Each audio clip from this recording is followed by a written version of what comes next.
সকাল সকাল রাগ করে বাইরে বেরিয়ে গেলাম বরকে নিয়ে। কেন গিয়েছিলাম, কোথায় গিয়েছিলাম জানতে হলে দেখতে হবে পুরো ভিডিওটি। সকালবেলায় বাজার থেকে নিয়ে এসেছিল আমার বর অনেক মাছ, আর আমি প্রথমবার দেখলাম এত বড় পুঁটি মাছ। সত্যি বলতে আমি বন্যা দেশের মেয়ে হলেও এত বড় পুঁটি মাছ আগে কখনো দেখিনি। সঙ্গে ছিল ইলিশ মাছ। রান্না করে রেডি হয়ে গেলাম বরের সাথে বেরোবো। সত্যি বলতে প্রতিদিন ভাবি ডায়েট করব, আর এইদিকে ভাবতে ভাবতেই আমার সব ড্রেসগুলি টাইট হয়ে যাচ্ছে। আমি বেরিয়েছিলাম 12টার দিকে, তখন প্রচন্ড রোদ ছিল, তাই মেখে নিলাম সানস্ক্রিন ছাড়া বাইরেতে বেরোনোই যাবে না। সত্যি বলতে যারা একা হাতে পুরো সংসারটি সামলায় তাদের নিয়ম মেনে সানস্ক্রিন মেখে বাইরে বেরোনোর ব্যাপারটি খুব একটা হয়ে ওঠে না। কারণ সংসারে কাজের জন্য আমাদের ছাদে যেতে হয় জামা কাপড় মিলতে, উঠোনে বসে বাসন মাজতে হয়, অনেকক্ষণ রান্না করতে হয় গ্যাসের কাছে, তাই সবসময় সানস্ক্রিন মেখে বাইরে বেরোনোর ব্যাপারটা খুব একটা সহজ হয়ে ওঠে না। এদিকে আমি রেডি হয়ে গেছি, আর ছেলের স্যার আসতেই ছেলেকে পড়তে বসিয়ে দিয়ে আমি বেরিয়ে পড়লাম। গিয়ে দেখি বর কাজ করতেই ব্যস্ত, আর এইদিকে দেখি মায়ের যেহেতু রাত্রে ঘুম হয়নি তাই চেয়ারে বসে বসে ঢুলছিল। মা যেহেতু রাত্রে ঘুমের ওষুধ খায় তাই ঘুম আনকমপ্লিট হলে সারাদিন কাটা ম্যানেজ করে। এইদিকে আমি আমার হাজবেন্ড বেরিয়ে পড়েছি দুজনে মিলে।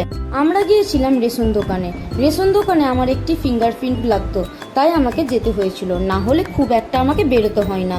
সবটাই বাবা আর আমার হাজবেন্ড মিলেই কর। তারপর কাজ কমপ্লিট করে ফিরে এলাম বাড়িতে। যেহেতু দিনের বেলায় খুব একটা বেরোই না তাই খুব রোদে কষ্ট হচ্ছিল। আর বাড়িতে এসেই দেখি ফ্লিপকার্ট থেকে আমার একটি পার্সেল মায়ের কাছে দিয়ে গেছিল। পার্সেলটি থেকে জামাটি পরেই নাচতে শুরু করে দিলাম। আমার মতো কে কে নতুন জামা পেলেই নাচতে শুরু করে দাও অবশ্যই জানাবে। এই ভিডিওটি আমি আমার বোনকে ভিডিও কলে দেখাচ্ছিলাম।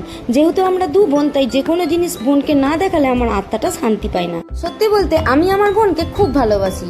তারপর বসে পড়লাম চিন্তা করতে আর কি কি অর্ডার করা যায়। মনে পড়তেই চলে গেলাম খেতে দিতে। মা বাবাকে খেতে দিয়ে বসে পড়লাম আমরাও খেতে। আজ করেছিলাম অনেক রান্না। সত্যি বলতে আমাদের বাড়িতে সবাই খুব খেতে ভালোবাসে, তাই যতই কাজ থাকুক না কেন আমি চেষ্টা করি কিছু অন্যরকম রেঁধে খাওয়ানো। আমি মনে করি খাওয়া দাওয়া ঠিক মতো করলে রোগ প্রতিরোধ ক্ষমতা বাড়ে। যেহেতু আমার বাড়িতে দুটি বয়স্ক মানুষ আছে তাই আমি চেষ্টা করি ভালো মন্দ খাওয়িয়ে তাদের শরীরটি সুস্থ রাখা এবং ভালো রাখার। আর আমার শ্বশুর মশাইও খেতে খুব ভালোবাসেন, তাই আমি বিভিন্ন রকমের রান্না করে খাওয়ানোর চেষ্টা করি। আমি আমার মন থেকে বিশ্বাস করি যে আমি আমার শাশুড়ি মা এবং শ্বশুর মশাইয়ের যেভাবে যত্ন করব, সেটা আমার ছেলে ছোট থেকে দেখে শিখে বড় হয়ে আমাদেরও যত্ন করবে। কথাই আছে ছোটরা বাড়িতে যা দেখে তাই তারা শেখে, তাই এমন কোনো কাজ করব না যেটা আমার ছেলের ফিউচারে ব্যাড এফেক্ট ফেলে। যেহেতু আমার ছেলে আইসিএসসি বোর্ডে পড়ে তাই উচ্চ মাধ্যমিক দেবার পর আমার ছেলে বাইরে চলে যাবে, তাই আমি চেষ্টা করি ছেলে আমার কাছে যতদিন আছে ছেলের একটু সঙ্গ দেয়া এবং ভালো মন্দ রান্না করে ছেলেকে খাওয়ানো। আমার ছেলে অনেক ছোটবেলা থেকেই নিজের হাতে খেতে শিখে গেছিল, তবুও আমি মাঝে মাঝে খাইয়ে দিই, কারণ নিজের সন্তানকে নিজের হাতে খাওয়ানোর যে অনুভূতিটা আমি মিস করতে চাই না। আর আমার ছেলে এই 9 বছর বয়সেই নিজেরটা নিজে করে নিতে পারে। আমার যদি শরীর খারাপে আমি বিছানায়ও পড়ে থাকি আমার ছেলের কোনো অসুবিধা হবে। তো ভিডিওটি কেমন লাগলো অবশ্যই জানাবেন, আর আমার পুজোর ড্রেসটা কেমন লাগলো তাও জানাবেন। আজকের মতো টাটা, আবার আসবো অন্য কোনো ভিডিও নিয়ে। টাটা।